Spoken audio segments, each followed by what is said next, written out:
Hey, good afternoon, everybody. How are we doing? This is Kevin and Brendan. Hi. With Southside's Presents Set the Standard podcast. Back here with episode 2. We'll talk about a few things, some Q&A that we've gotten from some individuals with questions, a little bit of things about cardio, programming, and just some updates on some things in general. Let Brendan take it from here. You can call me Brandon, Kevin. I'm going to keep calling you, though. I've been doing it for years, and no one's corrected me. Yeah, we just let it happen. So just let it happen. All right, well, hey, everybody. How you guys doing? Good to be back again and get another one. Good news is we figured out to move the microphones farther away from us. We were screaming last time. I'm sorry. We've corrected that. And Kevin is a little bit older. We did teach him about the 4K 60 button on his iPhone, so we're going to look a little bit better this time, too. I just learned how to airdrop not that long ago. So we're making progress, right? Get with the times. We're old. We're set in our ways. So just a little updates on us and what we got going on. Just been hard working in the gym lately. Got a few more machines in the day. So for any of the members that get a chance to watch this, we got a Nautilus Explode shoulder press and a Nautilus Explode incline chest press. Nitro. That's right. Nitro Explode. And I'm exploding my pants. It is what it is. They're good pieces of equipment. Did a little bit of work on them, bringing them up to speed with the rest of the gym. We're just going to keep doing that. Life updates. We just got done the 4th of July. Me and Kevin kind of just hung out at the gym. America. Yeah, America Freedom. Did American things. My kids are up with my mom right now, hanging out. Training updates. Dealing with an abductor injury because I thought it was a torn glute ham tie-in. It was that, and apparently I did both. So I'm going to shift my training a little bit more athletic upper body for the next few months, as well as I'm going to get a little softish and do a little bit of just leg extension and hamstring focused stuff and try to pull my glutes out of the equation for a while on my hip until we get rolling. But this normally works out for the best for me. I normally put a little bit of size and mass on because I overemphasize contraction and execution. Other than that, nothing new, exciting going on for me. Kevin's got some good news, though, that we're going to be able to follow along with on the podcast, so I'm pretty excited about this. So let us know, old man. Yeah, so coming out of powerlifting retirement, which lasted all of about 6 months, which anybody that knows me is probably not surprised about that. I was given invited, received an invitation to a pro meet, powerlifting meet, USPC Shack Showdown, November 24th. I'll be competing on a pro day, chance to win some prize money. It was hard to say no to when I received the invite. So going to do that. I'm going to go in a 220 weight class and hopefully get myself a few PRs. I'll start my training cycle for that next week, actually, about 22 weeks out. But I got it kind of mapped out because it's going to take me a little while to get back into it. As I mentioned last podcast, competed last December, what should have been probably my last meet. Just went in there, had some fun, nothing exceptional numbers-wise, but it was a good time. So this time I'd actually, I won't say put more effort into it, but go basically full send, try and make it my last raw meet. Eventually down the line we'll do an equipped meet, which I think I mentioned last time because I just want to do one. A little too short to try and do this one equipped in about 4 months or whatever, so I'm just going to stick with the raw. So that'll be exciting to do. I guess keep updates on that, and I think we'll talk a little bit about programming during this podcast, talk a little bit about how I'm setting up my programming for that and why and how I do my programming in that sense. And then as mentioned, talk a little bit about cardio and probably a topic mentioned here and there, maybe a little bit on another podcast is training around injuries. Yeah, that's going to be a good one. Some good ones between the injuries that we have had and what we throughout our career and what we've done to train around those to still continue to be able, to train and make some type of progress while you're injured and coming back, which I think is a pretty big topic, to be honest, because I get asked a lot about that from some of the younger lifters when they get injured, how I went about coming back from my injuries. I've had a few bad ones throughout my career. So. It's good. I'm excited. It's going to be good to follow along with Kevin on that, especially being such a seasoned veteran in powerlifting. And I mean, he's not going to say it, but he is a top-tier powerlifter, so it is good to see him doing this and give the opportunity for people to follow the journey, right? And this is a good opportunity in both of our older ages to kind of like take our last 20 years of experience and invest it into his peaking and what the do's and don'ts that we've learned over the years. So hopefully this will be like the perfect ideal meet. We're praying to the iron gods for that. So yeah, Brendan will be helping me a little bit here and there with some of my stuff. We bounce a lot of stuff off each other anyway when it comes to nutrition and programming, things like that, on a daily basis, just because we like talking about it. So he'll be helping me a little bit as I'm fine tuning nutrition as I go through too, and protocols and everything like that. We're both kind of stubborn sometimes and stuck in our ways, so we like to use each other as a voice of reason, which is good to have that. A gym significant other is a good thing to have. But yeah. I'm actually probably more excited than you are to see this, man. I'm hoping for some big numbers from you, man. You've been getting really strong, so we'll see. Yeah. Let's start with some cardio stuff. All right, so we got Brendan a lot of loves questions, a lot of Q&As about cardio. Vast differences on. One of them was about what is the time frame to consider your cardio fasted? When is the best time? How much? I did take a few notes, so if you see me, I'm not trying to be a D-bag, but I do have ADHD, so I squirrel really bad, so I wanted to make sure I had some notes. And I write down a lot of random shit. Yeah, so. And I forgot my notepad. But that being said, cardio. This applies, and I want to make this very clear. And if I could get in a time machine right now and talk to my younger self, cardio applies to your general health and wellness person, your strongman, your powerlifter, and your bodybuilder. There's different modalities that you need to consider, though, and there's different reasonings on why we do it. It's not just to get cut up like a bag of dope. It's just not to get ripped and mean and lean, right? First, figure out what you like. That is the first thing that you need to do in cardio. What I mean is, what can you do and enjoy or tolerate the best, right? And I had to go through trial and tribulations with that, right? You got your go-tos, you got your elliptical, you got your Stairmaster, you got your treadmill, you got your recumbent bikes and your various different forms of bikes. And I used to try to do the Stairmaster, not a fan. And honestly, as a bodybuilder, for some reason, it eats away at my legs. I don't carry a lot of fat down there. It's a little bit of bro science and a little bit of science behind it, but it just tends to soak up my legs. I enjoy walking on a treadmill, right? And I tell a lot of people that's a great way to do it, walking on a treadmill at an incline. But then I found that the bike, and we'll get into this in a little bit about progressing, and I like to even consider a progressive overload a thing in cardio. But I found the bike, and this was recommended by my coach, James Ball. Hey, jump on the bike. And that has been a game changer for me, and I will talk about that, about training performance and body composition. So why do we do cardio? First and foremost, heart health, right? The clinical studies have said 150 minutes a week for any person is the bare minimum, right, to maintain optimal heart health, right? And what that is considered around zone 2, zone 3 cardio. I'm not going to spit out the numbers, but that is a heart rate to age, right? You can literally Google that, right? What is my heart rate for zone 2 or zone 3? And for someone like me, it's like 125 to 135 beats per minute, right? And I know that's optimal, right? But I will go into the nuance of that and why I don't totally agree with it, because it's not that challenging. But find one that you like, you enjoy, and one you can maintain that zone 2 with, right? That's the first thing. But next in that, kind of my thought process on this, and it's worked very well for me, and it's even just from watching my own personal coach. I've learned to push my heart rate on my cardio, and I like to linearly progress it to where, say, I do a few weeks at 130 beats per minute. So when I condition myself, I'll push it another 5 to 10 beats per minute.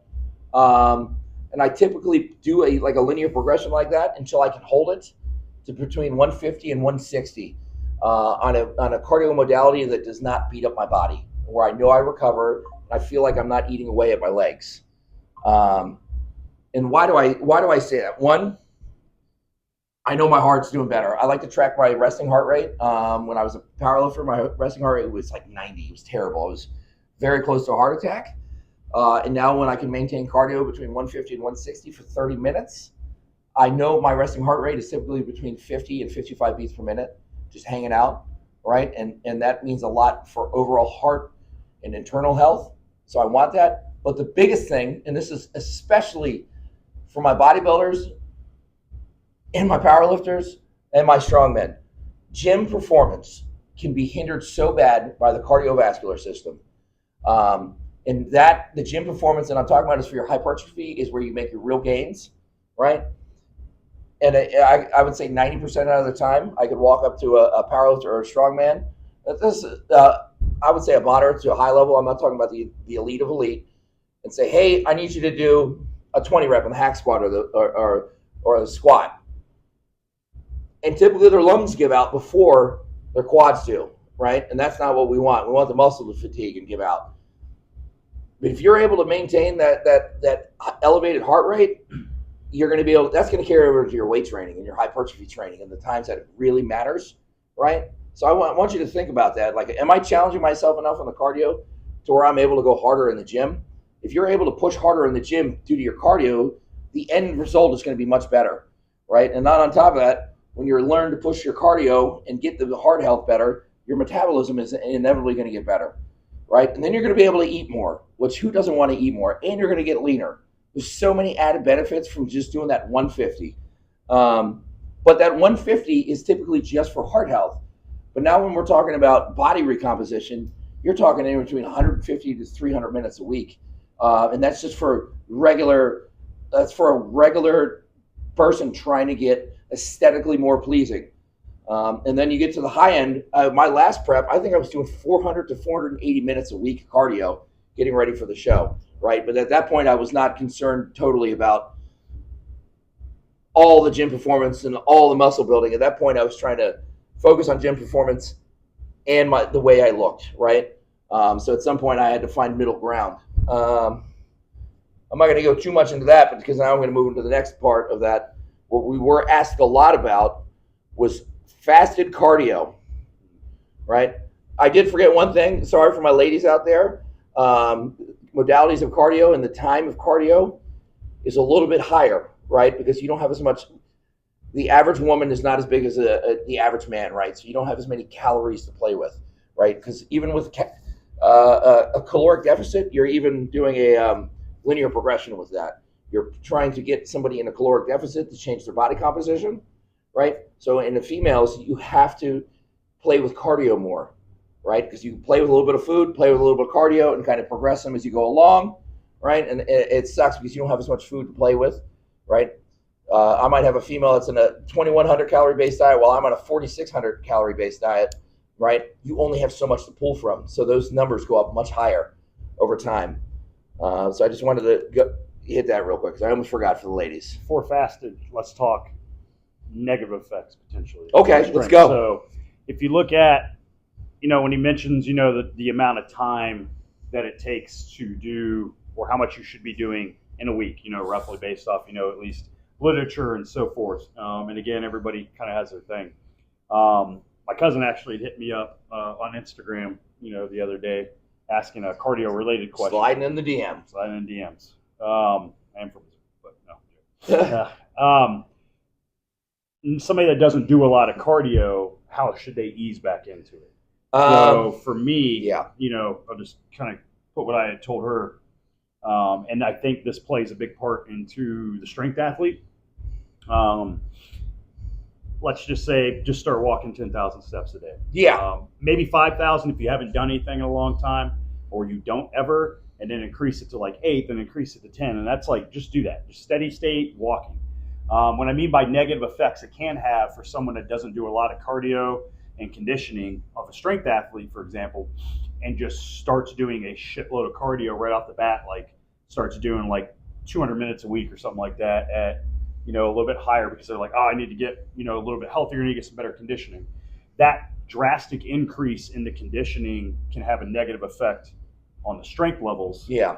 Because you're taking too much at once. It needs to be a gradual increase. Yep. Linear progression, baby. So remember if you are a strength athlete who doesn't do a lot of cardio and you want to get your conditioning better, which will allow you, to be able to hit those higher rep of like some of the heavier sets, like he was mentioning, or if you go through like a hypertrophy phase or something along those lines during your cycles, maybe a strongman or a powerlifter, for example. If you just start doing a shitload of cardio at the beginning and you're not used to it, it will have a negative effect on your lifting because it's too much to start with. Yes. So I used to, we mentioned I'm in the Marines. I've been in almost 24 years now. So I used to run about 40, 50 miles a week. in the mornings. Fucking Americans. Like, I think 3 days a week I'd run about 3 or 4 miles, and then 2 days a week I would run like 6 to 8 miles in the mornings, like 6 or 7 in the morning, and then I would go out and lift in the evenings and afternoon. And my body got used to that for a while. And at first, though, like going in and trying to train what would have been heavy at that time, because I always tell people heavy is just relative to the individual at the time. So when I was only squatting, like a low amount of weight, I think I was benching more than I squat at that time. Fuck yeah. I was a leg press man. But getting in there and doing that, it was a total wreck in the afternoon. And that's where nutrition comes in a big point, which we'll cover on another episode, with getting enough, rest, recovery, and nutrition in between those sessions.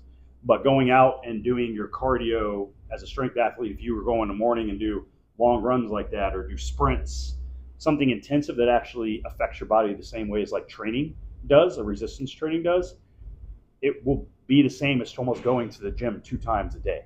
So you have to remember that. So that's why a lot of times you see strength athletes just walking on a treadmill, or just getting in their 1,000, 10,000, or 15,000 steps, or something light on a bike, or something along those lines, where it's steady state at a decent heart rate, but nothing into what you would call like the endurance zone, or sorry, lack of a term, but not the fat loss zone, or something along those lines, where it's a little bit more intense on the heart, because that actually can affect you the same way as like lifting twice. So, yeah, I agree. And I will cover that a little bit actually in the fasted cardio nerd stuff I got. Let's do it.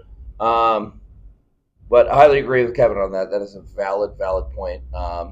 And with that being said, ease your way into it. And if you do want to go balls to the wall, shout out to Lieutenant Louise Asasi, one of my good buddies, my ride or die.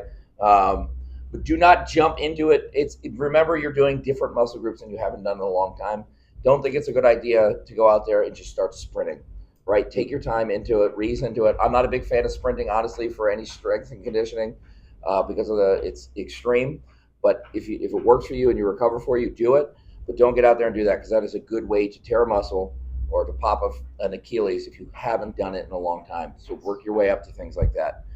But fasted cardio, what is fasted? Right, I'm a huge advocate of fasted cardio for multiple reasons.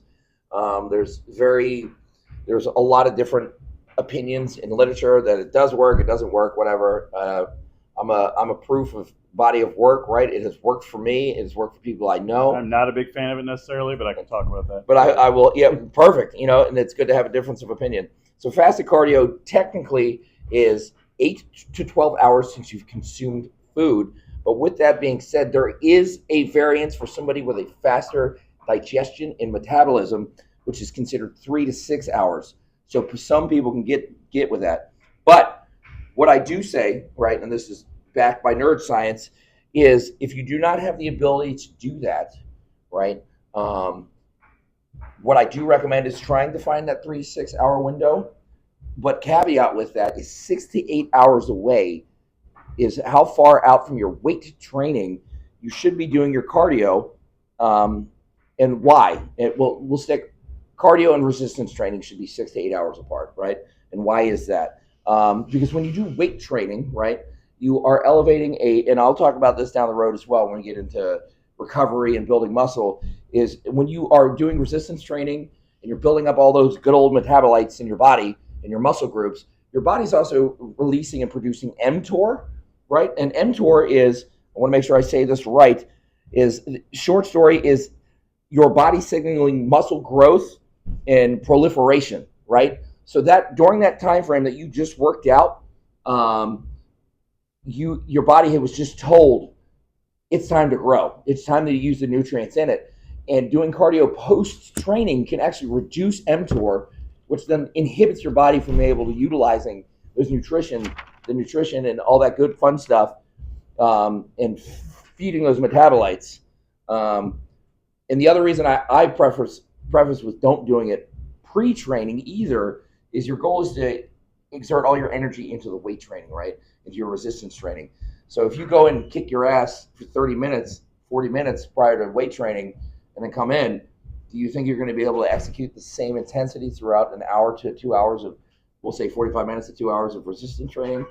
Probably not. Kevin? Fast. So I got a lot of nerd. I went really nerdy there. Yeah. I got really nerdy.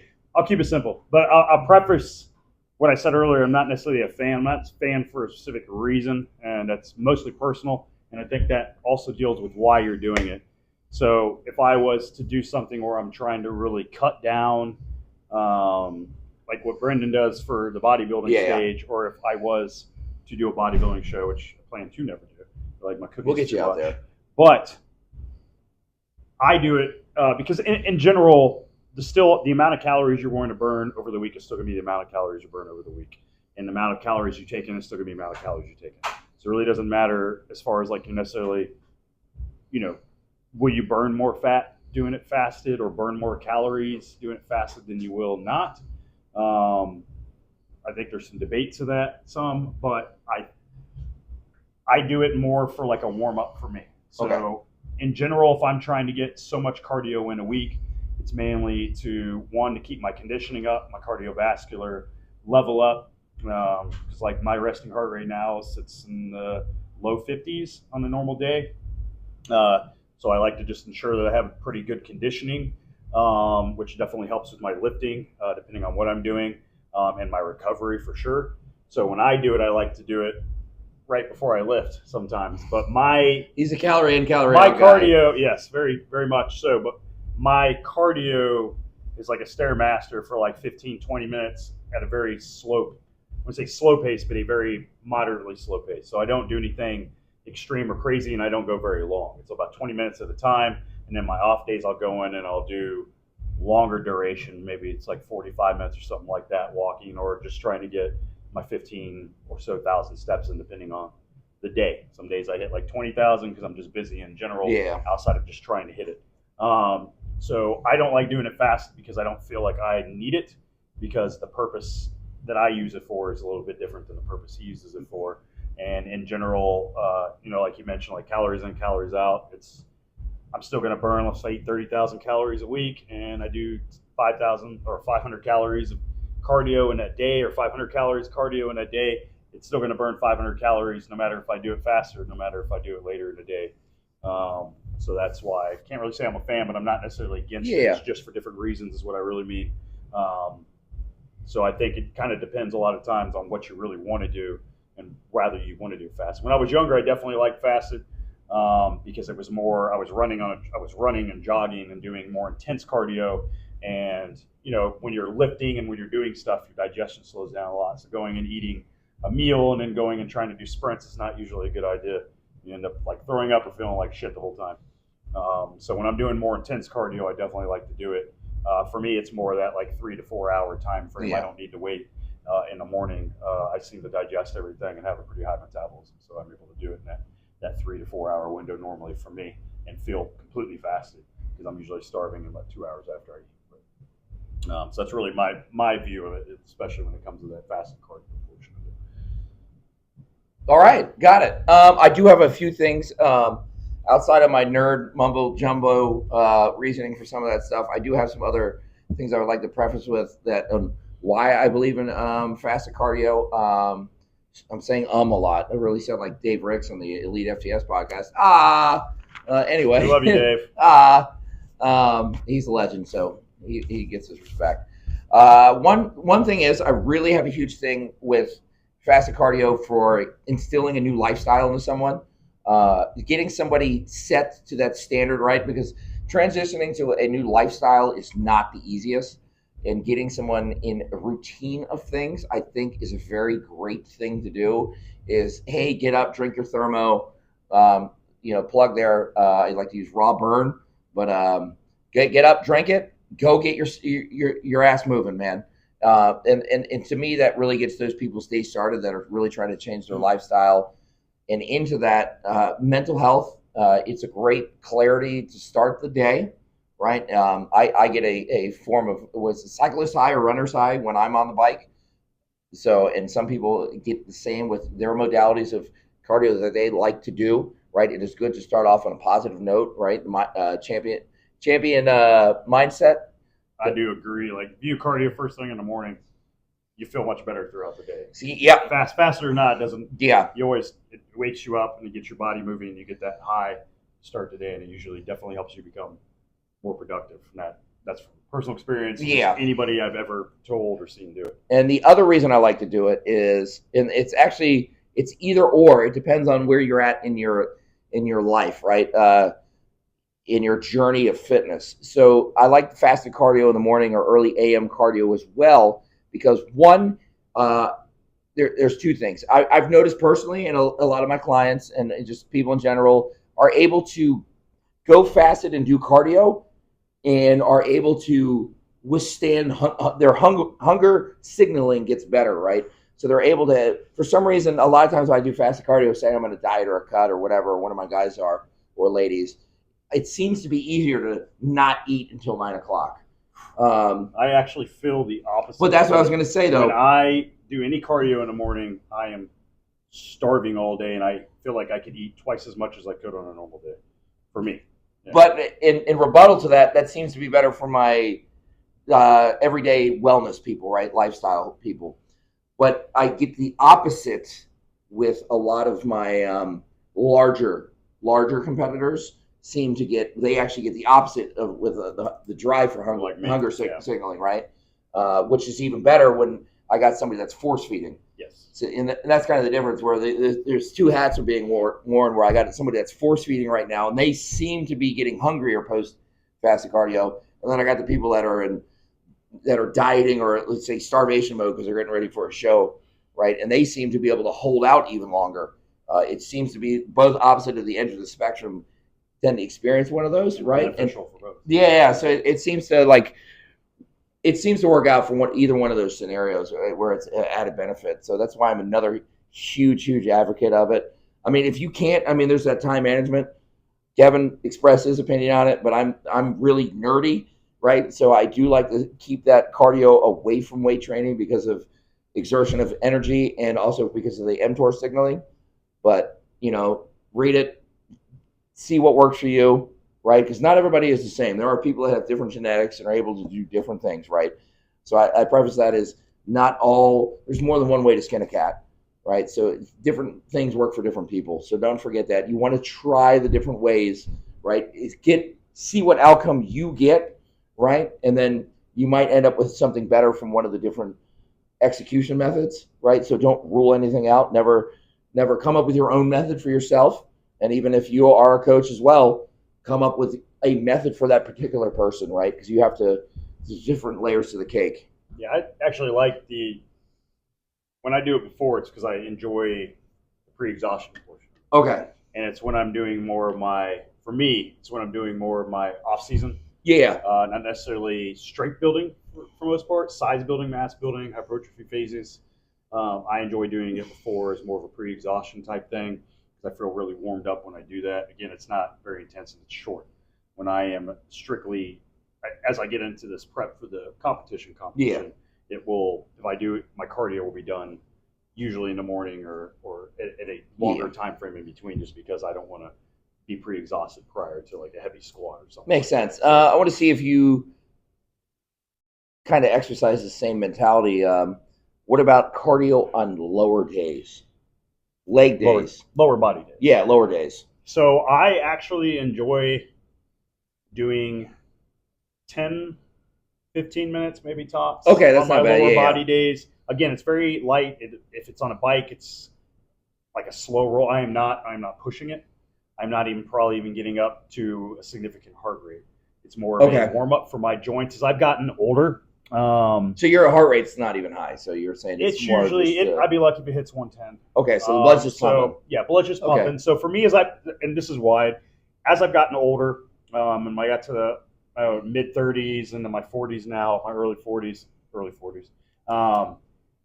joints, bodies, muscles from either injuries or just wear and tear from my career side of being in the military, and then the couple decades of lifting and competing. Yeah. For me to do those type of movements, whether it's a bike or I've actually become a big fan of the Stairmaster, because I feel like that really warms me up. It is good. I'm going to be honest with you. Even though it destroys my body, I'm a big fan. For me, I feel it gets a good stretch of my abductors, adductors, my hips, my glutes, my hamstrings, butt cheeks. And yes, my whole lower body feels like it gets really warmed up and moved, fluid. And then I usually follow it up by a little bit of sled drags, super light, just to get the hips and everything open and moving in a different plane. Um, that is why I enjoy it on the lower body days. Okay. If it is a really heavy lower body day, I still probably do about 10 minutes maybe Okay. or something like that. But when I'm doing a longer steady state or a longer walk or a jog, it has to be, if it's on a lower body day, which it almost never is then at that point, it's early in the morning and I have about 8 hours of eating in between to recover from it. But mostly I will skip the lower body days when it's a more intense cardio. Okay. But for that 10 minutes, I fucking love it. So I do gotta agree with Kevin on that. I'm not opposed to the 10 minutes of cardio on a lower day if if it's solely to not elevate the heart rate and to beat up the muscles and you're really just to get kind of lubed up and oiled up. So with that being said, I typically program for somebody, and to include myself, I do not do cardio on lower days. And this is for the people that I have that I'm trying to get them to do 150, 300 minutes a week, right? I don't want them doing 30, 40 minutes of cardio on a lower day because my expectation is cardio still does beat up the lower body a little bit, right? Especially Stairmasters, bike, walking. So I try to keep them away from each other. It's a little bit different for my female clients, especially if you're doing a wellness competitor or somebody that's got to do 3 lower days out of the week, right? We got to go off time management, right? we might maybe kind of shoot for a less intense modality of cardio, right? But you still got to be able to find time to get that cardio in. But I like, hey, you've got to keep these 6 to 8 hours apart from you're going to go in and do heavy glute thrust and hip hinge movements. I need that cardio to be 6 to 8 hours away because I don't want you to beat up your body and not be able to put maximum effort. Deadpool, shout out to Kevin. I need you to be able to put that maximum effort into those hip hinge movements. I don't want you to hinder that at all because gym performance is priority number 1 after health. But that was good. So talking, let's segue kind of into programming then, but we're talking cardio. So you mentioned, so how do you do your clients on the cardio aspect? So let's say they're doing let's just say a normal individual you're just trying to do that recommended amount of cardio for. How do you tailor that with their training program through the week? Like how much each day do you have them do, and how many days a week do you typically try and get it in, depending on what you also have for them on their resistance training aspect? Okay. Let me preface that with I am a 2-leg day a week person for any of my clients if I am programming for them. If I am not, I ask them, right, how many leg days, lower days do you do a week, right? Because I get right out the gate, hey, I want 150 minutes a week. I need heart health to be a priority. Boom, boom, boom. And I need to focus on your gym performance. And with that being said, oh, God bless. Coffee got me. It's perfect. It's exactly what I'm looking for. So how do you break that up? Okay. Right. So first I would say I want to see what I give them the 150 minutes. You can give it to me in 4 to 6 days out of the week, right, is what I tell them, right? Because right now I'm not, and I go with, hey, I want zone 2, right? I want zone 2. So do you not give them, you don't give them specific days, you just say, I want you to get it done within this many days. 4 to 6 days out of the week, no cardio on lower days. I want to see zone 2 from the get-go. You give them a recommended no more than this time on each one of those days so that it's spaced out? The only thing I prefer to not go over 50 minutes a day. Okay. I'm not going to get too nerdy right now, but there's some suggestion that over 50 minutes of cardio at once is not really the best for recovery and retention of muscle, right? And if it's a lifestyle or competitor, I still want them to retain as much muscle as possible. Yeah, what they're trying to do. Yeah, so I cater to that, but typically that's why I say like 4 to 6, right? And I want it evenly split up as possible, right? And if it's someone that only does legs once a week, I am completely fine with them doing 6 25-minute sessions a week. But as long as we're getting that zone 2, I'm getting your heart healthy. Focuses on the zone and the heart rate. Yes, at first. That's like I preface that is at first because I need to get them acclimated to doing cardio, and I need to get them to make it a lifestyle first. It needs to be a new way of life. But then I go with how is their body adapting to the cardio, the diet, and the training, right? If there's huge, and I like to call them hyper responders. We've got a few people that are hyper responders. There are people I might be able to, they train so hard, I don't even have to raise their cardio. at the all. heart rate's elevated during the resistance. Yeah, I don't even have to raise the amount of cardio where they're able to stick with 150 minutes a week. But what I do with those people, because I do like to challenge people, I was like, hey, you did a great job. Let's just say the heart rate for them, the average for zone 2 is 130. And they've been maintaining that. Hey, I want to see if you can maintain 135 for the next 2 weeks, right? Hey, after this 2 weeks, you did a really good job. Let's see if we can hit it up to 140. I typically don't try to push somebody up over 150-ish because you're getting extreme. At that point, you're extremely athletic. It is great if you're able to do that, right? But when you get to that point and you're able to maintain that, your heart health and your performance in the gym is going to be outstanding. So when you talk, so we clarify for everybody listening, so like when you talk the 130 heart rate, basically, let's say that you want them to 25 minutes of the heart rate. Yeah, right? so that is not counting. So they may be on there doing 30 minutes because it may take them 5 minutes to get up to 130, but the clock starts once they reach 130. Yeah, correct? yes. Okay. So sometimes even for myself, I will do something to warm up. Right. Something, calf raises. I just wanted everybody to understand. Jumping jacks. It's actually time. It's not, hey, I've done 25 minutes and I was at 130. That 25 minutes starts when you reach maintain the 130. There's even times where I will say, hey, go get on the bike, because there might be somebody that the modality of cardio they like is treadmill. Right. I want you to go get on the bike and I want you to pedal your ass off for 2 minutes or even a minute. Pedal your ass off and then go walk over to the treadmill. Right. And then they'll be able to look down at their little Fitbit or whatever. They're going to be, oh, my heart rate is 150. Right. Because then it's going to start elevated and it's going to drop back down and then it's going to level out. Because I know that I just have I like numbers. I like analytical data. So I like to know that. It's just another reference point that I have for somebody. But into cardio, though, and we get back into programming, right? If it's a powerlifter, strongman, or a bodybuilder, and we got to get weight gain or weight loss, right? I always keep that blanket 150 there. But the cardio will adjust. I like to adjust the caloric deficit and the calorie increase kind of linearly. Sorry, Maryland education system. All right, say I do a 200 calorie drop using just random numbers here. All right, so don't quote me on the exact numbers. I might do a 200 calorie a day drop, right? So I know I'm getting 1,500 calories out of them via food, and then I might up them, say, just 50 minutes a week. So, all right, I need you to split this up now, right? And I still need you at this point to keep that spaced away from your weight training. And then we get into the extreme cases where it's extreme weight loss or it's a bodybuilder. And that's to the point where time management is a thing. And we might program in post-workout cardio. But that's closer up to a show or something of that nature, and where we're not too concerned. I'm not concerned about growing muscle. I'm more concerned about maintaining muscle mass. Yeah. Right? So at that point, it's kind of like, hey, you're doing 50 minutes in the morning. You're doing 30 at night. Right? Some people don't have the time to go do 50 in the morning, go weight train, come back a couple hours later. Right? I'm a for realist, right? People have lives. They have families. It's just not feasible. So, hey, you got to jump in and do 20 minutes post-training, right?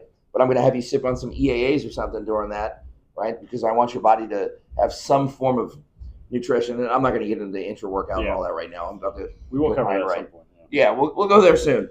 But I want to make sure that they're still maintaining as much as possible, right? So it's just like powerlifting, food, everything is all linear progression at some point. It's funny, let's talking about, trying to keep their heart rate at a certain beat. So you have them do something particular. And so like my daughter, for example, she did during one of her years, she was doing a medical academy thing. Mm-hmm. So she had to do a summer class. Summer class was actually, science. Yeah. Her summer class is actually like PE, basically. Yeah. But what she had to do is she had to log so many days a weekend. And this is when we were doing her training to eventually compete in powerlifting and just getting her in resistance training, working on form and just in general getting her built for something.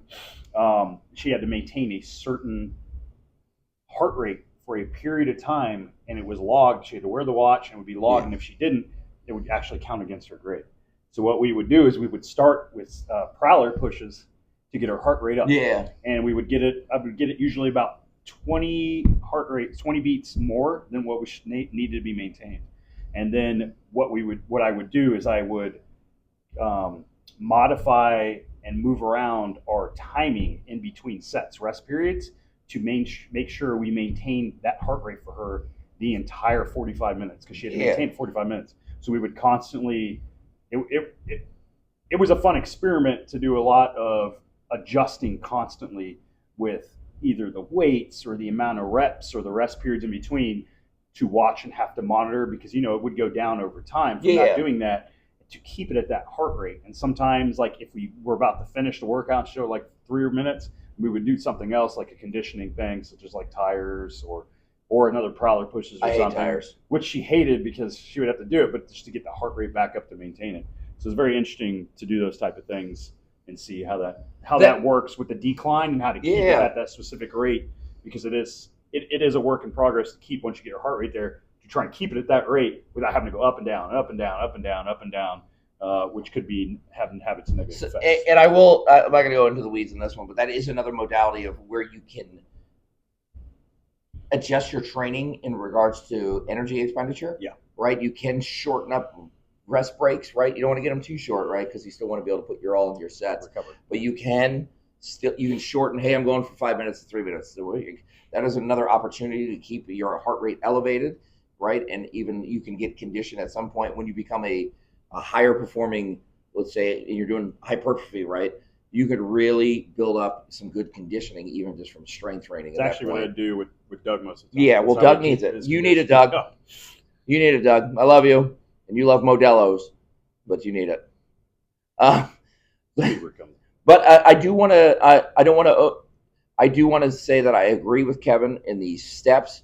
I would like to talk about that when we get into diet and energy expenditure, because tracking your steps is a great form of cardio and energy expenditure, right? I am a big advocate of the raised heart rate, but that is a phenomenal thing to track, and I think everybody should track the amount of steps they get, right? Because at the end of the day, I'm big on nutrient timing and stuff like that, and when you eat and how you eat, but I do concur with Kevin. At some point, there's a calories in and calories out within reason, and you'd be surprised if you get 12,000 steps a day, depending on height and weight, you could be burning an additional 600 to 1,000 calories a day, right? And that's just another added layer on the cake of, I'm doing this much cardio, that's burning X amount of calories, and I'm also doing this, right? And they all compound together. So that is a phenomenal thing to track on top of cardio. So we got some questions on nutrient timing, which we will, the individuals that asked, we'll cover that on another episode when we actually talk more nutrition. Yes. And we'll talk more about the aspects of the calories in, calories out and stuff like that, because it's not just calories in and calories out, it's also the type of calories you take. Yeah, the type of calories. Macro distribution and all of that, because that plays a huge role, because I could eat, thousands, so many calories the same day, every day of just sugar, and it's not going to give me the same body composition as if I had better macros. Yeah, and not all bodies use the same. So while it is food calories and in, calories out, it is a breakdown of how you ingest calories and what they are is very important for your goals as well. If your goal is not just to give a shit about what your exact weight is and that's it, that's only it. But again, that'll be something else we'll cover. That'll be a long one, because I have a history of GI issues. Break it up into two different segments. I have a very bad issue of GI issues, and Nutrition. luckily, old James Ball helped me identify a lot of my issues, so we were able to supplement in regards to that. But I've learned over the years on what foods, the do's and don'ts, and even what supplements and whatnot, the do's and don'ts, and those really impacted my body composition as well. Moving into that, the types of foods that I eat drastically impact the way I look, the way I carry water. I can eat a cookie and I will put 3 to 4 pounds of water on immediately, and it will slow down my digestion as well. And then I won't process any other food as well as I should the rest of the day, even though I ate half a cookie earlier. I saw it sitting out. Pay for that later. Huh? Love cookies. I love cookies too. So, are we going over your training? Sure. General idea? Yeah, let's just talk programming. So, all right, so we'll kind of talk a bit about programming, kind of give you an idea of my plan and how I look at programming, especially for myself, and actually kind of how I do with a lot of clients, and I'll kind of talk about that why. But as I mentioned earlier, I think first episode we kind of going over the intros. I do, most of my clients tend to be powerlifters or strongmen.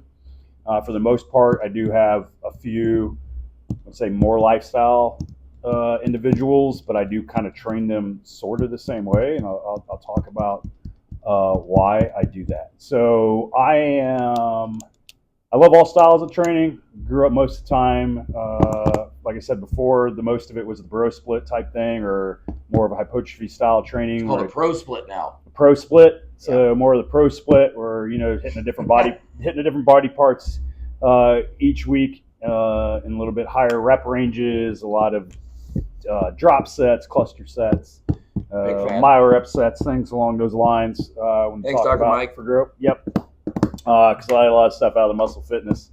So that's what a lot of it was. And then as I started learning stuff, it's kind of where I geared towards it first. And then as I got older and got more into powerlifting, specifically, I started more with conjugate style training, which I thoroughly enjoy doing because I do like the change up of the exercises. I don't run the conjugate specifically West Side style, however you would call it, but it's fairly close. It's kind of a good mix. So this is how I'm really going to run my training. Typically, I run 12-week cycles of the conjugate, and basically I break that up into 4 different 3-week waves because that's how I run my dynamic efforts. So for those who don't know, that dynamic effort is more of speed is the easiest way to put it. So bands, chains, or just straight weight. I do a mixture of all 3. My waves might be, if I did just a 12-week of bands, it would be like 3 weeks at so much percentage because it varies per person. Everybody I train, I do a different percentage for because I see how they work. Could I speak one little thing on this? I am not a big fan of conjugate for new lifters. Unless you have an experienced person like Kevin or myself or one of the other, like a seasoned veteran in the game. Conjugate is a phenomenal program to use if you have the knowledge of what true dynamic days are, yes. Right? A dynamic day does not mean I'm putting 300 pounds of bands on a squat and it's going to take me 46 seconds to get 1 rep up off a box, right? Dynamic is meant to be dynamic, right? It is, if you think about theoretically, it actually turns your training into a high frequency training within reason.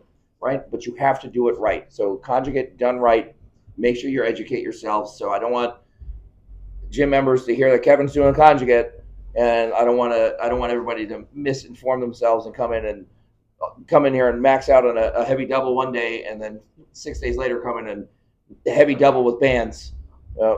Ask Kevin the question. Make sure you educate yourself and make sure you're doing it right. And now, because you're going to see great results out of Kevin, so I want you guys to understand. Educate yourselves. So we'll get back into what Kevin was talking about. Sorry about that. No, I think that's a great point because a lot of people want to mimic West Side or want to mimic one of those gyms because you have all the big lifters and they have the big numbers.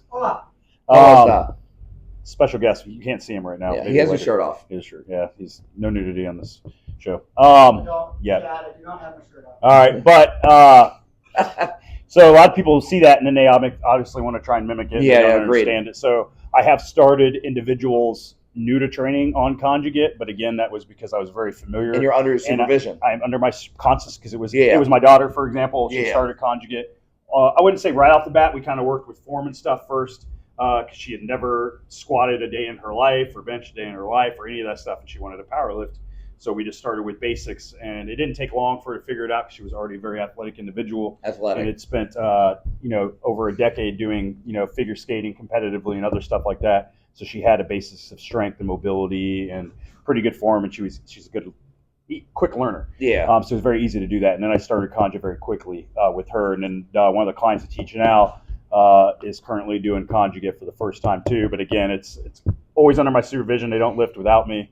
It's in-person stuff, so it's easy for me to manage it. And I we have to tweak things, and I teach them as I go.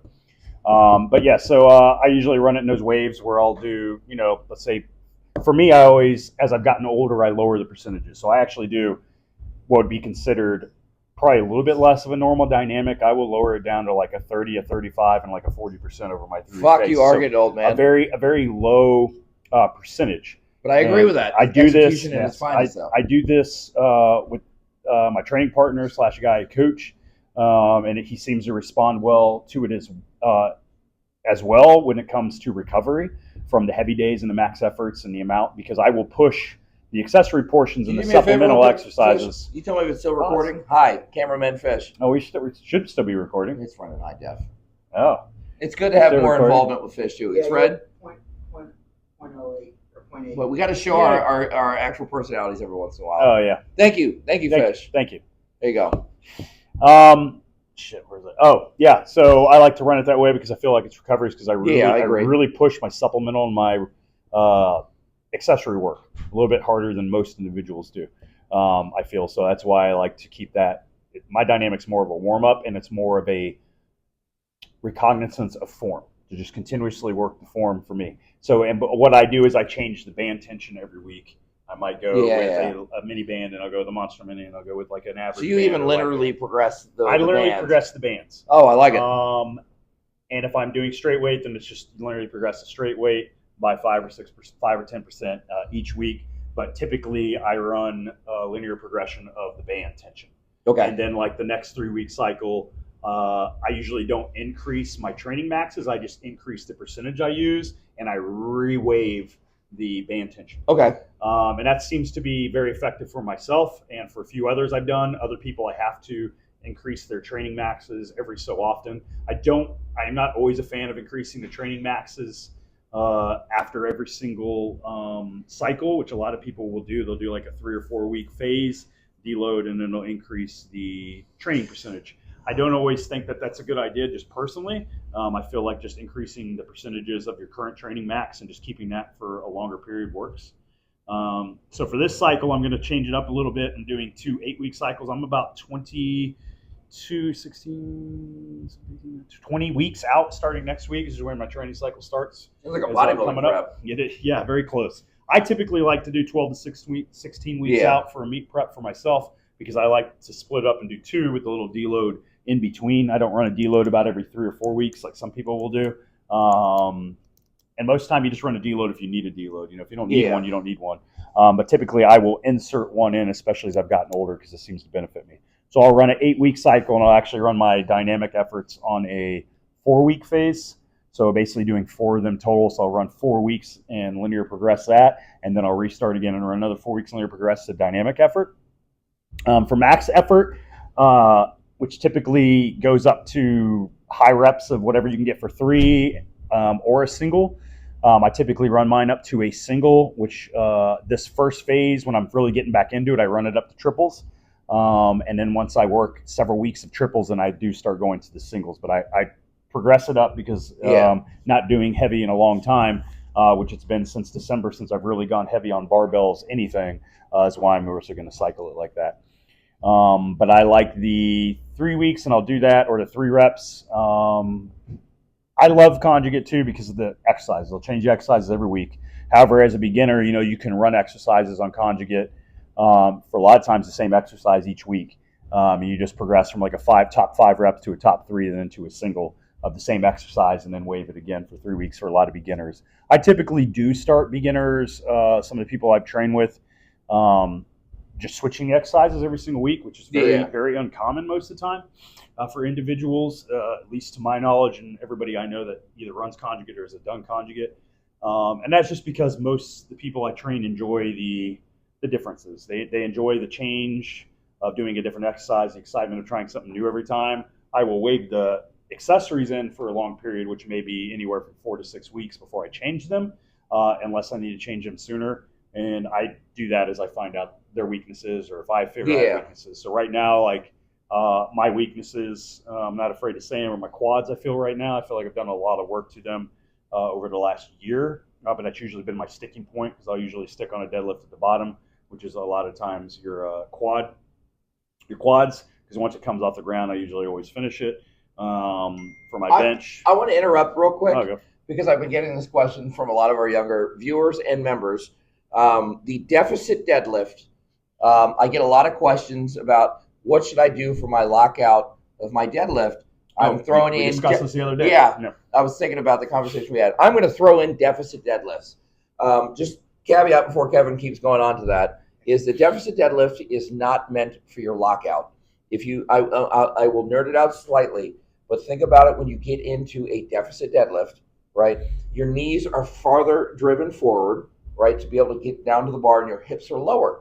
So theoretically, you are now in a squat position. What muscle do you use to squat? You are predominantly using your quads, right? So you're actually strengthening the quad drive, right, to break off the floor of the deadlift with a deficit deadlift. So that is not optimal to build out your lockout, right? Because now you're actually handling less weight and putting less stress on the glute and hamstring and lower back, right? Because you're not going to be able to put as much weight on there. I am now going to stop this and let Kevin go again. Oh no, that's a great point. We discussed that the other day because I was talking about the differences in each plane of movement, or as you're going up, each plane of movement. Ooh, I like that plane of movement. I like the plane of movement though. So when you go from like the bottom, you get stuck at the bottom, or you get stuck at midway, or you get stuck at the top, you know what the weaknesses are for that. We were having that discussion because we were talking about my weakness from the bottom is usually where I get stuck, and somebody else we were mentioning because they were getting stuck at the top every time, and Brendan said they were going to do blocks. Deficits, and I'm like, why would they do that? And I start going off on a tangent on science, the science part, like why would you do that? And he's like, I know. So we get in these discussions like that. So I will throw in some deficits on mine. There will be extreme deficit deadlifts, but they're going to be more of an accessory, not to build a weakness. It's just to build more of my spinal erectors. Up a little bit stronger and get my back. Because strong back always helps a lot of the benching and stuff. I think it'll help with my squat. I agree with that because you're keeping that upright position more. So I ruptured my pec off the bone 2 years ago at this point, just over 2 years ago. So kind of making my way back up from that, getting close to a 500 bench, and then that derailed it. So I'm hoping to get back up to mid to high fours where I was at, maybe 460, 450 if I'm hopefully by then, which I would be happy with. My last meet I hit about 420. Fairly easy. Did not think I would actually make it back there. I just had a lot of problems trying to come back from that pec tear, where this arm just does not want to do things. So I'm going to throw a lot of stuff, other supplemental body parts in there to try and make up for some of the weaknesses I'm going to have in my pec. So build my triceps a little bit more, build my back a little bit more, and definitely for my squat, just to help with the weight on my back, which usually feels really good. But I think building my erectors up will help a little bit more on my deadlift too.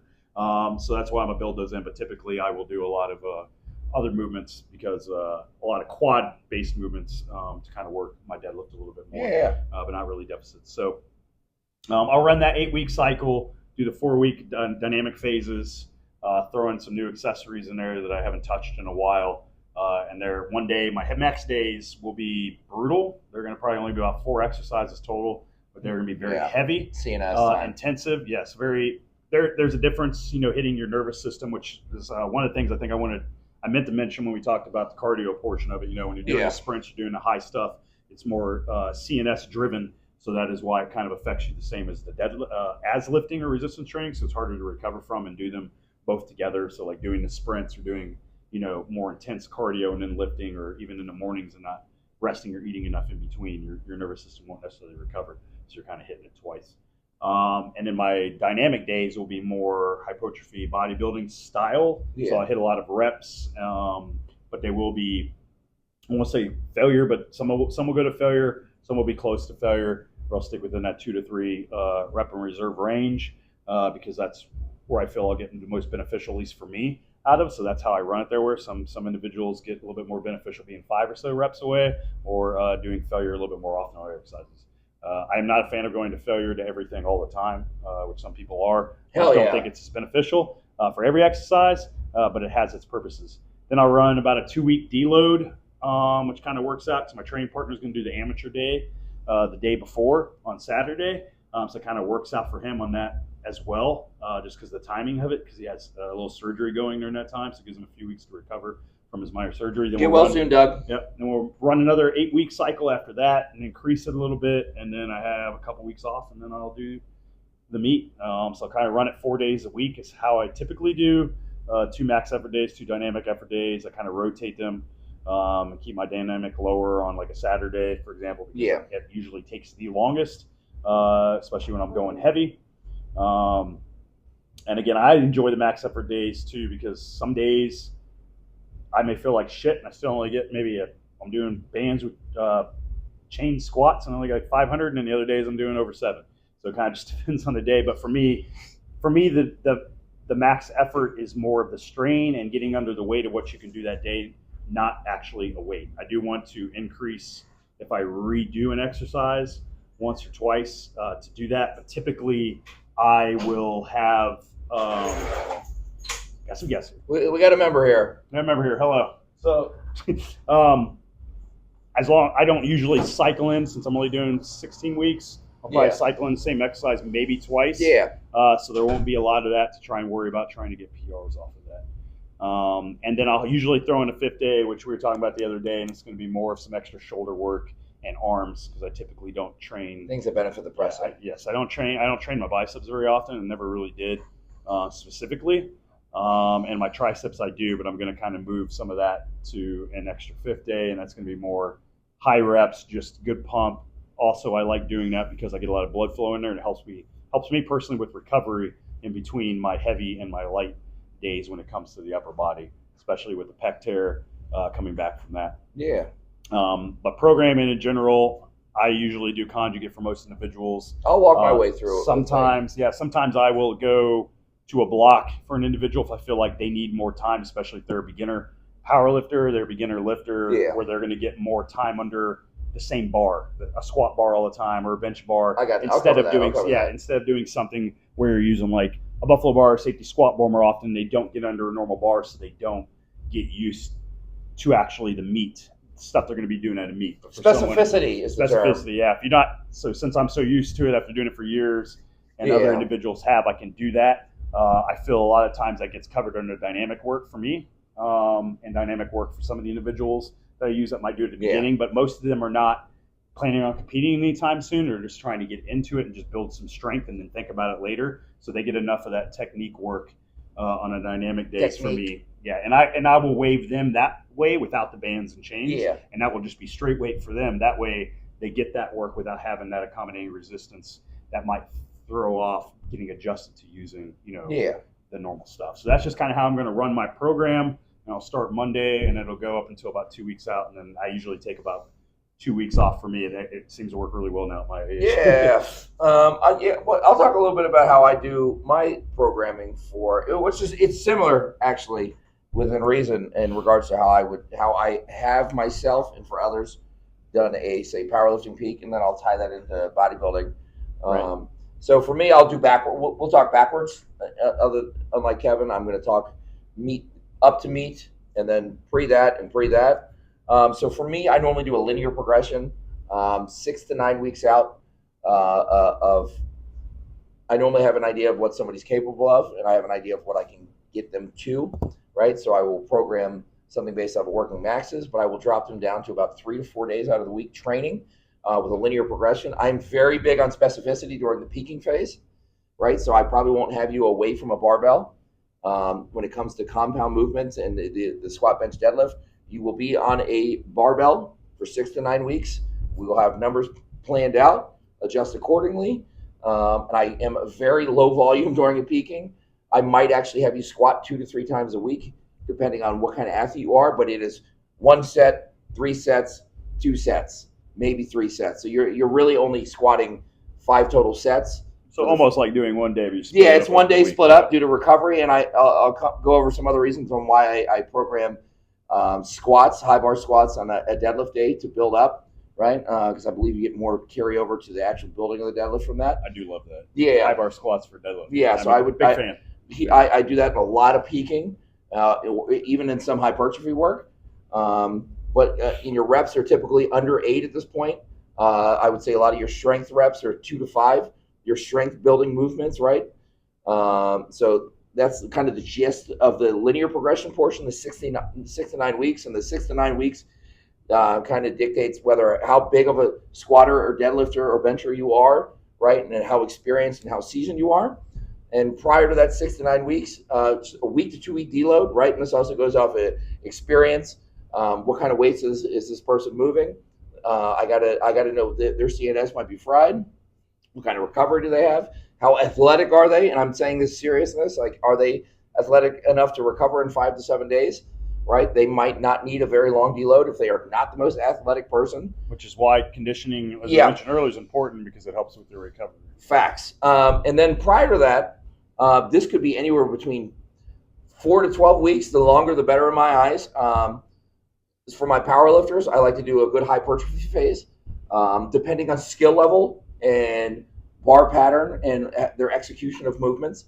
I'm kind of a higher volume guy here, right? And we're doing movements, we're doing barbell patterns, but skill level, I might implement different bars, whether it's a camber bar, safety squat bar, yoke bar, right? I will implement these things. And I didn't mean to say yoke. It's Safety squat bar? Yoke bar? Yeah, safety squat bar. What's the other big one? Camber bar. The bigger one. Bully bar. Sure, we'll go with the bully bar. It's shaped like a giant U. I will factor things like that in, but for my power lifters, right, I like to stay in the strength hypertrophy rep range for during this time frame. So like 5 to 8. I like to stay around that area, right? Because I'm still trying to build muscles. Still, a bigger muscle will be a stronger muscle inevitably, right? So I try to stick within that area and coast along as we can. We'll go off of feel, right? Communication with the athlete. How are they feeling? How is your performing? How does your recovery, right? Are we able to do 4 days a week? Are we able to do 6 days a week? Right? What are we able to do with you? We'll be able to tell after the first week or two, like, hey, I'm not recovering. All right, fuck, we got to pull a day out, right? Because I am an advocate of high frequency and a medium level of volume, right? But that's kind of like, but with that being said, also going back to the conjugate, if you are a new lifter and I am able to supervise you, I am a fan of, hey, you did your heavy squat day this week. You have 5 to 8 reps, whatever we have programmed. We're going to do another day this week where we're going to do some speed work, and I'm going to get you under the bar because I'm going to be honest with you, your form fucking sucked, right? So I need you to be able to execute the lift better. So we're going to do some dynamic days to focus on execution, speed pull, speed, anything of that nature, to where I know we're boom, boom, point A to B, right? Able to move that weight effectively and efficiently. I tend to not lean towards chains for that. I am big on bar path.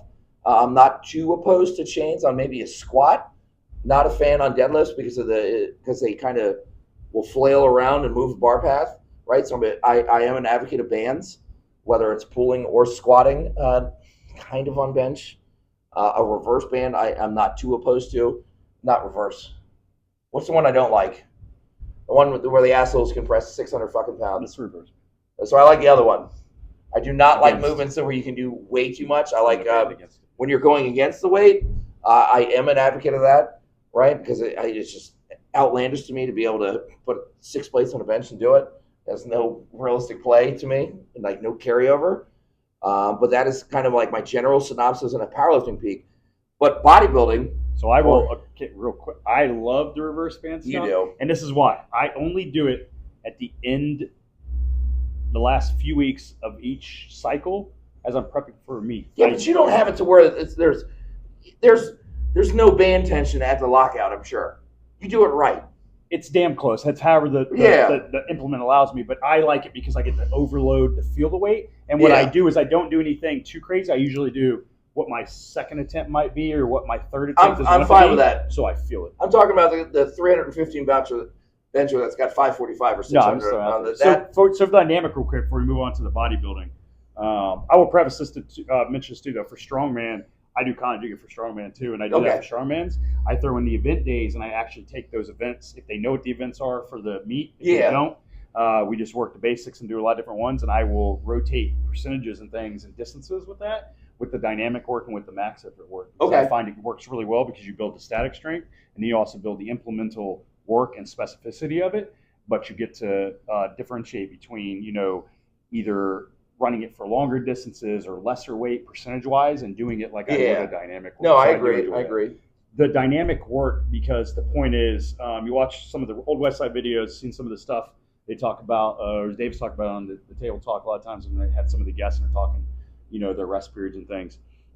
How do you feel for people who do dynamic work, your thoughts for their rest periods in between? So for example, like I do it, so like speed deadlifts, I'm typically like 10, 15 seconds, you're pulling again.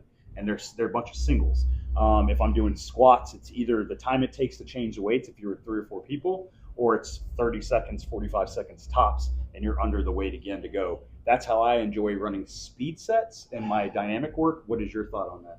A little bit longer, 45 seconds to a minute. I want to be able to, because when I do speed work, I want to be able to maintain a decent bar weight, right? I do want them to be able to put maximum. This goes off the athleticism too, right? Yeah. How well does this person perform and how well are they conditioned? But like, for example, like Fish the other day, I have Fish is getting ready for a strongman meet, OSL or whatever the hell PSL. it is. What is it? PSL. PSL, Pro Strongman League, right? He's jacked and short and tan. But I did do speed pulls with him, which at lockout, I even did them with bands, right? I did everything that I'm not a fan of, but I know that is effective, right? So I had him do 8 singles of, I think it was right about at his, because Fish is a huge puller. Well, let's be 100 with it, all right? So his comp weight is 507. So I had the band tension was just shy of that. So it was only like 365, but it is weight I know on an axle that he can pull fast and effectively. So I wanted still heavy, but I want the first rep to look like the last rep. And that's where a lot of people fuck up on So I speed work. do it with Steve on the speed work for conditioning. Yeah. Because his Steve needs conditioning is not conditioning. very good. So what I do is I shorten the rest periods, but I move his percentages to a point where I know that they're all going to look pretty good. Yeah. And sometimes you've seen it where they get a little not to say questionable towards the end, Yeah. but he loses some of the speed. Yeah. But for me, it's more of a conditioning. That's a conditioning problem for And him. as his conditioning's gotten better over the weeks, the reps look 10 times better. No, but I it's also agree built with that. And his recovery's doing better. So that's usually why I do it a lot of times for people, especially if their conditioning sucks. And if their conditioning is good, then sometimes I'll even shorten it more. So I preface this with a well-trained athlete that I know I can load decent amount of weight on Which the bar. Fish has good conditioning. He does now. He didn't a few weeks ago. Yes. He's throwing up on quad day. He's gotten better, yeah. Well, a few months ago. But a well-trained athlete that's conditioned well, and I know they are exceptional at executing a movement. I will do 45 seconds to a minute of decent weight, but I know the first rep to the 8th or 10th rep will look the same, right? And that's because I want him to be able to execute max exertion on these lifts. But he's getting ready for a pro strongman, right? So he's not like a little different than just somebody you're training. Yeah, he's not a mere mortal, right? So we can push a little bit harder, but I typically don't go that heavy in regards to speed pulls. But he's No, I'm usually in the 40 to 50%. Yeah, no, I mean he's probably fucking. He might have been 60%. Yeah, but he's so skilled. He's able to do first and last rep the same. Right. And I actually had him at the end. I did have him pull a 507 single to see if he was able to execute the comp weight with maximum efficiency, and I wanted to see if it moved just as fast as the other stuff, and it did. Yeah. So that was like, oh, caveat, he is conditioned well. We're good to go. So I think a lot of the stuff we talk about is important to know before Brendan goes on to the bodybuilding portion of it. Knowing your athlete, knowing the person you're coaching. Yes. Well, or knowing the level that they have. You might not know at first if you first start coaching somebody, but if you're interested in coaching or you want to be a coach, that's going to be an important thing to know because everybody's going to be different. And we talked about with why we do things or how we run certain programming for individuals, and we'll talk more about it as we go other podcasts with other clients we have. But knowing them and and understanding the difference between somebody that is at a higher level or medium level or is lacking something and how you tailor stuff like that to them is going to be very important. To not just keeping your clients, but making your clients progress. All right, I'll talk about it. All right, we're back. Sorry about that. Technical difficulties. All good though. Ran out of space on the one videography device. We're back in the game though. Back. So left off with Kevin talking about knowing your athlete. Yeah, that is phenomenal. You've got to know your athlete, their physical limitations and abilities. That is a huge thing, and knowing the level of lifter that they are. Good on that? Yeah, let's talk about your bodybuilding, and then we'll go to. I think we have one question. Yeah, we'll go to. We'll kind of wrap it up from there. All right. So for bodybuilding, it is. So bodybuilding and hypertrophy training. I'm a notebook lifter when it comes to that. I am not running a notebook right now, logbook, right? Because I'm training with Fish. I don't know if you guys know Fish. Jacob Fisher, Faded Muscle on Instagram. He has the attention span of like a 2-year-old.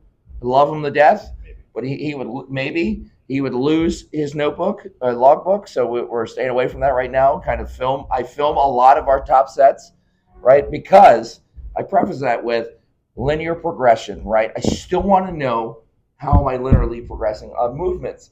The only difference outside of, I would like to say the difference in regards to bodybuilding and powerlifting is rep schemes are a little bit different, right? So I preface that hypertrophy is 5 to 30 reps, right? So I try to keep everything within 5 to 30, but ideally with my bodybuilding, I like to do say 8 to 10 or 12 to 14 on a movement, but I want to know that it's progressing on somebody. I'm a lower volume guy on a movements, but I'm a high frequency guy, right? So I might hit back 3-4 times a week, might hit chest 2-3 times a week, and or shoulders, but I want to know that those main movements are progressing, right? I do believe there's a correlation into strength, into size, and to progressing in size, but it's not only is my hack squat going up, are my leg extensions going up? Is my hamstring curl going up, right? Did I do an extra rep than I did last week? Did I do an extra rep with that? So I might have, first I find out, what are your weaknesses? Is it rear delts? Is it hamstrings? Is it quads? Is it arms? With my weakness, they just will not grow regardless of what I do. I don't know what the fuck is going on, but it is what it is. Thanks to genetics. Hi, Mona. So I preface that with identify the weaknesses. What is this person trying to get up? Is it a wellness competitor? Are they solely focused on the lower body, right? And then I try to hit the minimum recoverable volume or the minimum required volume. I try to hit the MRV, right? Shout out to RP, Renaissance Periodization, and Dr. Mike Israetel. I'm a big advocate of their mindset of maximum adaptable volume and maximal recover volume, and I try to find what that is within a week, and I try to space that out for the person in regard to their skill level, right, and also their ability to execute movements, right, because there is such thing as junk volume, and there's also such thing as kind of wasted volume. I love all. I do all that with my accessories. Yeah, so when I say that, I try to find that, and I will program someone, say, push-pull legs, or a modified push-pull legs, or it's push-pull legs, upper lower, right? And I will try to take. We'll just use an example. I don't have the reference in front of me. I got to get 26 sets of back in for this person a week. So I'll take an Excel spreadsheet and I will see how I can safely plug those in throughout that week, right? Boom. And then I'll go with the legs, boom, boom, boom, boom. And then I'll go hamstrings, boom, boom, boom. How can I plug it into the week? And try to avoid fatigue overlap, right? Because some back movements and some hamstring movements will have a fatigue overlap, right? Where your back might get too fatigued before you do a hip hinge day, right? Or it depends on the person too, right? So I try to map that out to the person's needs first, right? And then I'm saying, all right, this is what I got for you for the next 2 weeks, right? And we might run the same 2 weeks for the next 12 to 16 weeks, but I need you to keep a logbook or a record of your top sets and your back off sets or whatever I have programmed for you, or your myos or rest pauses. And I need you to try to come back, and depending on the person, I might say, hey, I need you to stick to the same rep scheme, but in 2 weeks when you're hitting the same day again, I need you to try to PR on your movements, whether it's 5 pounds or a rep. Say I programmed in, we'll say barbell back squat. I give you 2 working sets of 8 to 10, right? 2 weeks later, I'm probably going to have you come do that again. If you got 9 and 8 last time, I either want you to come and hit 9 and 9 or 9 and 10 the next time, or can you put 5 pounds on and give me the same reps, right? As long as I see some form of linear progression, whether it's load or if it's rep, I know something's happening, right? And we can kind of like, hey, I did the 5 pounds this week, this 2 weeks later. All right, so maybe the 2 weeks after that time, we're going to try to beat the reps, right? Because it's also a constant communication. And this isn't just for the squats. This isn't just for the deadlift and the bench press for my guys in a hypertrophy phase. I need you to do this on a fucking bicep curl. Can you hit me a rep PR or a weight PR within the prescribed 5 to 30 reps or 8 to 12, whatever I have for you? I need to see progression, right? And then when I see the progression, and I'm looking at composition changes as well in their body, right? I know things are working. And then I also have to have the communication of like, are you fatigued, right? Are you not progressing because you're fatigued, or the scale's staying the same? So what's going on?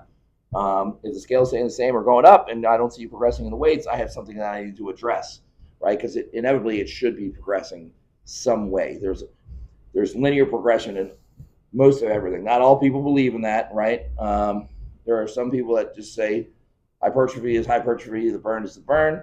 I'm a nerd. I believe in the linear progression of that stuff. A lot of people do. So that's mainly what the emphasis for me. But also because I'm into the traditional, lower volume, high frequency, I have to do a lot of intervention with client intervention or athlete intervention in regards to fatigue management. I need you to let me know how you're sleeping, you're resting, and your recovery's going.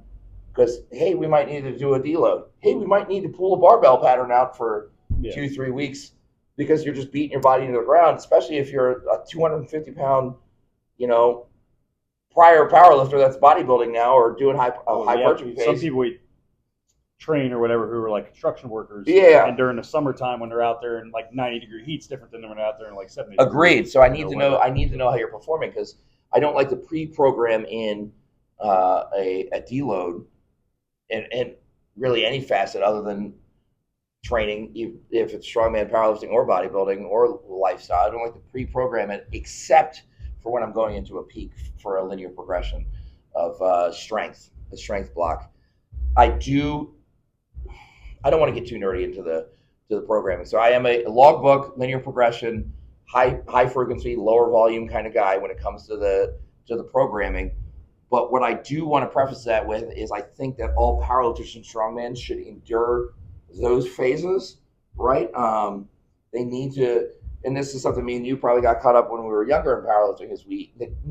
You said you started off in bodybuilding. Bodybuilding style training.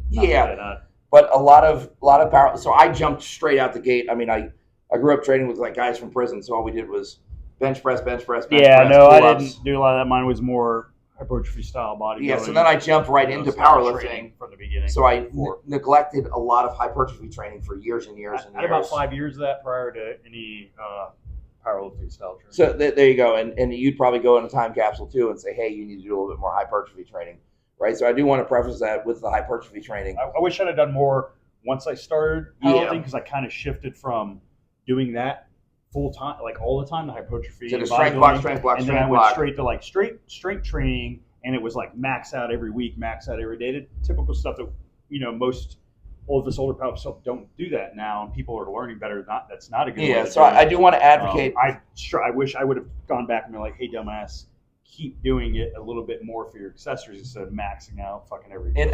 And so I do want to preface that. I want to advocate for all my strength athletes is that I will say that bodybuilding training, true bodybuilding training, is vastly harder than you think it is. Yes. And Kevin can attest to that. And that's one of the reasons why he's progressed so well still in his age as a powerlifter, right? It is hard training, and you need to come in and do it right, but you need to do it. You need to get a bigger muscle. A bigger muscle will be a stronger muscle. You need to get a more conditioned muscle, right? Because it will also make your strength blocks far superior than they ever were, right? So I do want to advocate for that. Learn from our lessons, right? Our mistakes in the past. Beat that into the ground. But when I'm saying come in and do some bodybuilding training, if you see a real bodybuilder, the training is not pretty. You're thrown up on the ground potentially if you're not conditioned yet. You're training close to or at failure, right, Kevin? I gotta agree. Some people just can't train to failure, but there's some traditional style where it's just training to failure. So I don't think when I say come in here and do your off season 6 to 8 months out of the year when you're a strength athlete, come in and do hypertrophy training, that you're coming in here and you're training, you did 16 sets of biceps and back today, right? And you did them to 6 RIR, whatever the hell it is, reps in reserve, right? You're coming in and you're training fucking hard, right? So I want to preface that, but that's it. I think we're good on that one. Deload. So talk deload before we go into this one question I got for you. So you don't like programming them. I'm a fan of pre-programming it for certain cycles, especially for myself, because I do know I need to deload. Yeah. Otherwise, I will kind of watch the person and see if they need so it or not. So if it's a client I've had for a while, I'll have one pre-programmed in, but it may come out. It's like I will use it if I need to, but I won't if I won't. But this is where I want to use it because I have usually like an out scheme of like 16 weeks out for an individual most of the time. Do you feel deloading is not as beneficial or needed for hypertrophy training with an actual bodybuilder or bodybuilding style training as it is to strongman and powerlifting. You could go a hell of a lot longer without one, or even without one almost ever. What's your thoughts on that? What I do or what my thoughts are? Both. Okay, so I am terrible at both. deloading. I love training way too much. He is horrible at deloading. I do not like to deload. I deload when I get hurt. Yes. But honestly, and this goes back to that conversation we were just having, if you're truly training hard hypertrophy bodybuilding style training, deloading is probably even more detrimental because you're beating the hell out of your body for an hour and a half, 5 to 6 days out of the week, right? For multiple sets with decent loads. No, you're talking deload's more detrimental or more beneficial? Detrimental and beneficial. Okay. Because at that point you are really frying your body. If you are truly coming in here and you're doing a hack squat to failure for 2 sets, and then you're doing leg press for close to failure for 2 or 3 Why sets. would the deload be detrimental? Because you're going to dig a hole. You're going to hit systemic fatigue, and you're going to dig your body into a hole that you cannot recover, and you are going to get hurt. There's no other way around it, right? And the loads will not progress accordingly. Do as I say, not as I do. I'm a big advocate of that. I have a terrible addiction to training hard, and you've got to do it, whether it's 6, 8 weeks, 10 weeks, 12 weeks, whatever. Once you figure out your body or your coach figures out your body, they have got to be in there because they are just so brutal. And some people, deloads can be different, whether it's strength training or hypertrophy training. It's knowing yourself and the athlete. Some people can deload, and this works for me, honestly, when I do force myself to do it. I can just take a barbell out. Yeah. If I take a barbell out, for some reason, barbells just destroy my body. If I take a barbell out for 2 weeks, say, hey, I'm just going to hack squat and I'm going to do dumbbells or machine press, my body normally tells me. It's a little bit more axial fatigue when you're using a barbell than. Yeah, I agree, and I think it's also because so it does take a lot of stress. I am I think I joked with you earlier. It was one of the younger guys. Is my numbers are stronger than I am when it comes to a compound lift, right? So I'm a technique lifter. When it comes to squat, bench, deadlift, well, not squat anymore because I just can't squat to death. Yeah. But I am a technique lifter, so I am able to execute substantial loads on a barbell. So, you see me. I move weights that sometimes don't make sense, especially on the bench press and deadlift for my size, and even more from when I was a big squatter. Yeah. Is because it was all execution. So I was able to put that stress and that load on my body, and then pulling the barbell. And this goes out for a lot of the execution lifters out there, technical lifters, right? Removing that heavy, like you might be a 700-800 pound squatter at 220 pounds, and that might not be because you're that strong. That might be because you're that damn good at the lift, but that load is still going on your body. I have a mixture of both for that. Yeah. So if you pull that lift out for a week or two, your CNS might feel way better. Your recovery might feel better, right? Some people deload, and I'm sure you do this too, might be with bands and 40 to 60%. It's like, hey, we're going to run this percentage on all your lifts, whether it's ancillary work and accessory work and compound movements. Hey, we need to do this because you're not recovering. It's time to do it. So I think it's very advantageous if you are training right and you are training hard. Now, if you're being a bitch and you're coming in and you're just going through the movements because you think that's what hypertrophy training is, you're probably not going to need deload for a very long time. Yes. Yeah. Okay. All right, so we got one question. One of the questions that came up that we figure we'll cover because it kind of talks. I'll take a little bit about what we're doing, but I'll ask you a question, get your take on it first. Yeah. So I got this one on Instagram, and it was whether or not lifting emotionally as like a form of art therapy is always valid for producing exceptional results. So basically, i.e., is it's finding the void as a habit. So basically, lifting emotionally. As a habit when you come into the gym to produce exceptional results. What's your thoughts on that? All right, lifting emotionally to fill a void. All right, so I do lift with emotion from time to time because it is a good stress reliever. It is a good way for clarity with life troubles, whether it's home, work, whatever related, right? I do sympathize and relate, but why are you in the gym is going to be my first question. Right? Are you in the gym with an end goal, Are you trying to be a bodybuilder? Are you trying to be a powerlifter? Are you trying to be a strongman? Or you just in the gym to be. Yeah, are you in here for self-worth, self-esteem, and for it to be a therapy, right? If you are lifting solely and purely out of emotion and you are trying to be a competitive athlete, it will not work. And I have no other opinion on that. If you have an end goal, you cannot solely lift off of emotions, because you will not do the things, you will not get all the checks in the box. You will probably train too hard. You will probably not eat when you're supposed to eat. It will carry over to so much things, right? You will worry about getting to the gym. I need to go to the gym. I am freaking out at work because I am emotionally distraught and I need to be in the gym. So if you make that into something you rely on, it can inevitably spiral out of control. But I do sympathize and relate, because there are times, 2 weeks ago, I came in here and maxed out on fucking bicep curls because I was just having a rough day. I was having a rough week with some personal issues, and I was like, fuck, I'm going to hit this big curl today because I'm hurt and I can't do a heavy squat or deadlift. So I do, but you can't, if the gym is your outlet, let it be your outlet and utilize that outlet.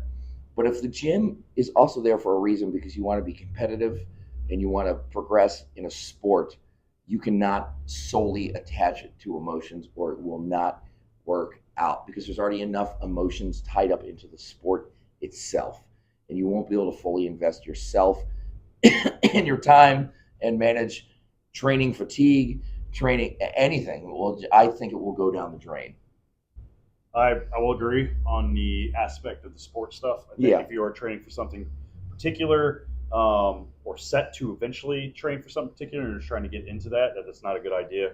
I think that peaks you too much on the arousal curve. Yeah. That you're going to get too aroused. Fully torqued, and you won't be able to focus, and it's going to end up in an injury or negative, just negative results. I love Viagra. You can't overtrain and go down. Now, I think, what? I love Viagra. So, takes every I'm time. almost 40. Takes every time for your list. It's kind of weird and awkward, but it works. I think if you're just going in there to the gym because that's your outlet, I still don't think it's something to do all the time. I think you'll get some good results out of it because you'll push harder than you probably would have had you just go into the gym. Because to be honest, most just average people that just go to the gym, lift, don't usually push that hard. Yeah. They're going to make results regardless if you're doing something more than you weren't doing. But if you're going in there to try and get something out of it, the gym, not necessarily competing, I don't think that's a smart idea to keep doing it as an all the time thing. I think occasionally it's a good idea when you need to, but if you do it on purpose to do it all the time. I will say though, I say the same thing with like supplements and other things. People want to take them, like you need to take, this specific supplement has no beneficial, actual, logical, biological effect that's going to help you. But if it gets you in the gym to get you to push harder, and you can afford it, fuck it, take it. So I kind of put it the same way as my thought on that. Like, if that's what gets you into the gym to get some progress, then do your thing. I would just say do the best you can to try and curb it sometimes while you're in there, so that you could attempt not to, eventually injure yourself and make better results. I think that's just my take on it. But again, sometimes if you're just in the gym to try and make some results and make a different lifestyle change, and that gets you in there, then do it. Yeah, no, I agree. Yeah. So again, we had some other questions on nutritional stuff, and we'll cover that when we do. That's going to be a whole episode. So we'll cover those ones now. We answered a couple of the other questions and covered other things we've been asked about when it comes to programming. We'll talk eventually as it gets closer to my meet, probably on like how a meet goes while you're at the meet.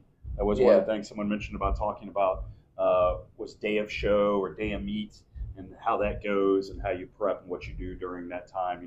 In between lifts or in between showings on the stage. You think about food for him.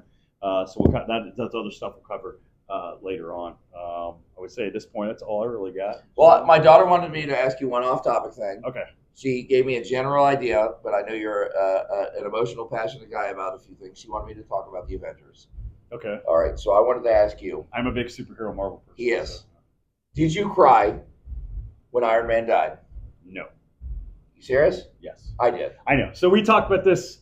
I was watching it. So we have a TV here in the gym, and sometimes when I'm here working, and I will just have Avenger cartoons on. I will have Spider-Man, X-Men movie. I'll have some type of Marvel thing playing from Disney Plus on here, and I think I had the Avengers playing one day, and he walks in, he's like, I cried like a bitch when he died. I bawled my So I eyes might out. have had a slight like little tearish coming, but I didn't like cry. That was like 20 years in the making, and he died. You didn't get emotional? I knew he was going to die. I had a feeling he was just going to die. I mean, who else is going to die? That's one of the biggest actors in that film franchise. One of the biggest actors, like famous actors ever. You know he's going to die. So I kind of was expecting. Fuck you, Kevin. Fuck you. I did not really cry. I did get that emotional, like the end of the movie thing, like the feelings and stuff, the whole movie, because I am a big comic book fan. I think there should have been a lot of other stuff done with it. It would have been awesome, but I was a huge fan. I'm a huge fan of all the movies, even the ones that everybody said sucks, just because I was a comic book person. I'm a big fan. And most of them have some relevance to some of the comics. There's things I think would be better, obviously, as everybody thinks. So I watch them all the time. How torqued did you get, though, when Captain America said, Avengers Assemble? That was pretty cool. Okay, I got that emotional. You got goosebumps? Oh, I got goosebumps. Okay, good. At least you showed some emotion. Even the hammer thing, I didn't cheer and like scream when he got hammer like grabbed everybody else did, because Yeah. I knew eventually it would happen at some point because it was a big comic book thing. Yeah.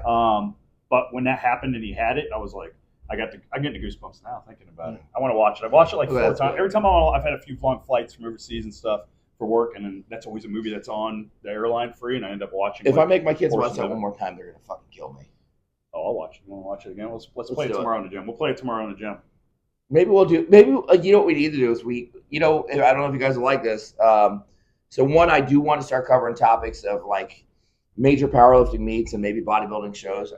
We can talk about the results of that, and then I can kind of pull you into the bodybuilding world of that, where you can talk about what do I think the grading criteria is and things like that. Yeah, and we'll even do that when we have some of our slight visitors. idea about it.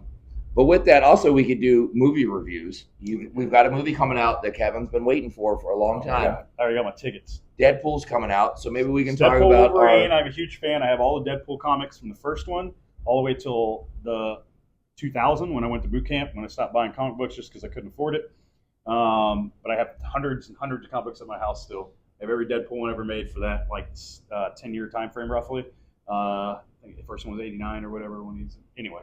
And then I have all these. Yeah, I have tons of them. So maybe we'll do it like a short watch synopsis, it like 6 times when it comes movie out. review. So Even if it we'll give it maybe 2 weeks after the movie comes out. Greatest movie ever. I'm calling him out. So we don't do too many spoilers, but Deadpool maybe wallet, and I have Wolverine socks that wear the gym all the time. But by the way, just in case, because I'm cheap, Deadpool socks on now. I do everything on the Fire Stick. No. We will preface with, before we talk about it, spoiler alert: we are talking about a movie. I refuse to watch any of the trailers my son's been trying to show them to me. I refuse to watch them because I don't want to see anything extra, even though I really stopped myself from watching. Well, that's one of the cool things about Marvel I have noticed with their with the trailers is they're really good at deceiving you. They are on what's actually happening. That's why I think I'm refusing for this movie in particular. Because you might think something's happening and it doesn't happen. Like or 2.5 weeks it'll be out. Okay. Yeah, excited I am. So we'll do a review So of if you that. have questions, we can talk about a whole Marvel. We can have a whole podcast on Marvel. We're open to Bring some conflicts. any topic, as you can see. But please, Yeah. hope you guys enjoyed this one. Shoot us some questions and stuff for future ones. Maybe we'll do a whole live Q&A at some point too. We're probably going to be doing them inside late at night now. Moving forward, it's fucking hot out. I'm going to be honest with you guys. We don't have AC in the gym right now. We're old school Metroflex style vibes right now, which is dope, right? And this is better for your conditioning anyway. Come get some. But that being said, I don't want to scare anybody off. We do have heat for the wintertime. That's when it matters. So it is going to be. It's actually not super bad out there, but I am a walking furnace normally. And we just didn't want to do this sitting out there. Yeah, no. So it's good, but hope to see you guys. Hope to get some good questions, and so we can answer them next time. We're going to try to catch up on some of the other questions because we ranted on so long about a few of them, right? So we're going to try to catch up on them progressively, and we'll kind of like logbook them to where we can tie them into down the road episodes, right? So I don't want any question going unanswered. Yeah, you can do that. Right? I love logbooks. I love LAMP. All right. You got anything else, Kevin? Let's set the standard. Stay weird. Booyah, weird. Weird. See you next time. My ass cheek. Is that what you want?